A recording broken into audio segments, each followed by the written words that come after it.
ਤੇ इस वतन की मिट्टी की खुशबू दे विचों साडा जिहड़ा प्यारा देश पंजाब है, देश पंजाब का एक प्यारा हिस्सा है बुआना शहर। सानू अपने वतन की मिट्टी, वतन की खुशबू नहीं भूलनी। कस्बा नुमा शहर है, तहसील बुआना है। तहसील बुआने वाले जिहड़ी अज तुहानू मैं गल दस्सण लगा ना, ये बड़ी सवादी ने ते कान खोल के तुसां सुननी। इन्हां बुआने दी सड़कां ते टुर के स्कूल जावन वाला, मुड़ कॉलेज जावन वाला ते मुड़ इत्थों दा भी पास करन वाला लग गया ने ट्रैफिक सर्कल बुआना दा इंचार्ज। बिरावो ना ओंदा है मलक निवाज हबीब। सब तो पहले तो असी मलक निवाज हबीब नू अपनी पूरी टीम BN विद जैदी दी तरफों जी आयां नू आखदे हैं।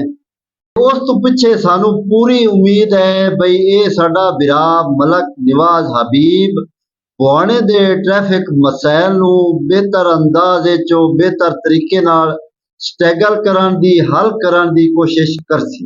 बिरावो गल इंज है बई सारा जिहड़ा है ना ट्रैफिक दा निजाम बेहतर कराने सिर्फ ट्रैफिक पुलिस वालियां दी जिम्मेदारी नहीं, इहदे बतौर असी जिम्मेदार शहरी जिहड़े रक्शे नो ओ रोड ते ना खलारीए, रेहड़ियां जिहड़ियां नो उन्हां नू सही तरीके नाल चलावीए, एक साइड ते चलावीए। अपनी जिहड़ी मोटरसाइकिल है उस ते मोबाइल ना सुनिए, क्योंकि वक्तन फवक्तन जिहड़े ट्रैफिक पुलिस वाले ना सानू आगाह कर देन बई मोबाइल दा इस्तेमाल खतरनाक हो सकदा है।